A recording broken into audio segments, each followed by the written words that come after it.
Welcome to our CleanCast today. Thanks for joining us. The title of today's CleanCast is called Don't Be So Stubborn. You know, as we gain expertise in this business and we get more experienced and we get a little bit business with us and all of a sudden we realize that we know quite a bit of stuff, whatever that is, especially if you've joined one of the associations, ISSA or BSCAI. If you've joined one of those and been to a couple of conferences and been on the show floor and listened to a couple of workshops, and by golly, I've learned a lot there. And now you kind of, I'm a little bit, cocky here. I've really become good at this business. And the issue is, the industry is changing so rapidly that you have to do, don't you? You always have to be learning, studying, and making sure that you're keeping your company in the forefront as the progressive company that knows what's going on in the world. But what I want to address here really is a trap that many of us entrepreneurs fall into, and that is we begin to think we know it all, and we begin to think that everybody needs to come to us for the answers, and we start finding ourselves doing all of the talking and none of the listening.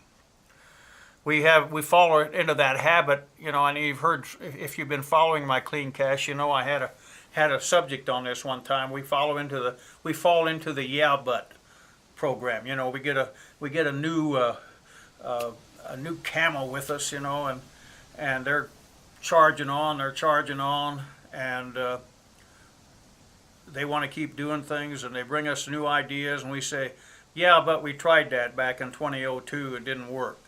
So we become the encyclopedia, so to speak, for the industry. And little do we know how little we know. There's a phrase you can coin, little do I know how little I know. But in fact, to tell you, I spent a lot of years working for a gentleman who worked up the ranks, had a position of authority within the company. And his philosophy was never let anybody know among the rank and file that you might not have the right answer. If you don't have the right answer, make one up, which I thought was a terrible, terrible issue. The issue there became the fact that in his particular case, the people knew he didn't have the right answer, and they just snuffed it off. I mean, they said I can tell that he doesn't know what he's talking about. And so the only one that was fooled in that whole ordeal was himself. It would have been better if he would just, hey, I don't understand that, but I will get the answer. Let me give you a couple examples that happened to me, and some of you may have heard these before, but they're great testimonies in the fact that I may have been the entrepreneur, and I may have been the president of the company, and I may have been the, quote, know-it-all, but I didn't know it all. And one of those is an example of when we, back several years ago when propane buffers came out, and I was cleaning some retail stores at the time. Actually, they were Target stores. We were cleaning several of those. And I got this new propane buffer, and I decided I'm going to take it out to the store and lock in with the crew tonight, and I'm going to show them how to run this machine. And so I did. I mean, we got there, and 10 o'clock the doors were locked, and 10 o'clock I got my crew. And so I start this puppy up, and it's bellowing out some black smoke, and around in the janitor's closet, and one of my assistant, in fact, the gentleman who normally ran the floor equipment said, Mr. Olick, it just takes a little carburetor adjustment. I can do that. I said, oh, no, don't worry about it. It's just new because, it's just doing that because it's brand new. It's never been run before. It'll work itself out. And sure enough, we're standing there with the machine and talking about the good, the bad, and the ugly about the equipment, and it lets up. So I said, here we go. So I start going down the hall, down the aisleway rather, in this Target store, and I'm going by the ladies ready to wear. And at that time, there were a lot of pantsuits were the thing in those days. You know, the polyester pantsuits back then. Now that take you back a few years.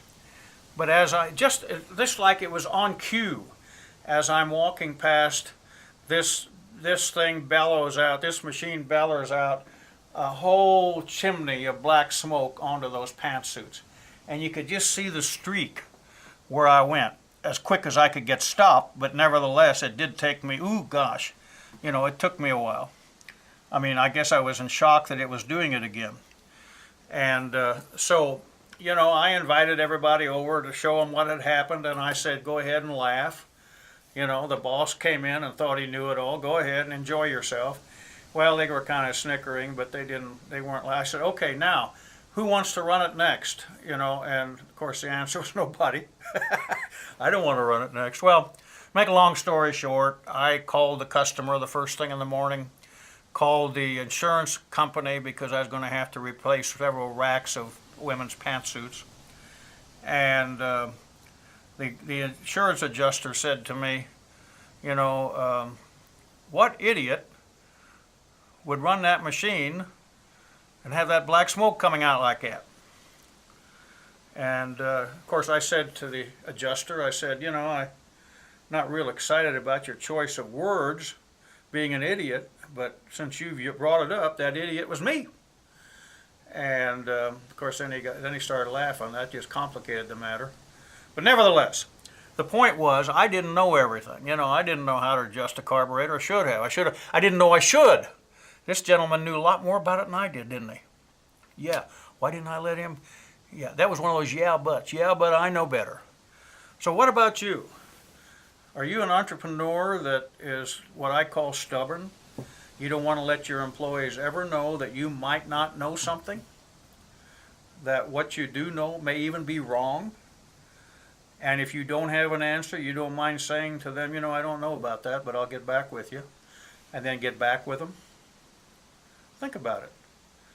We have a tendency, as we get a little more successful, we tend to, believe our own smoke sometimes. So think about it. Thanks for joining us today. See you next time.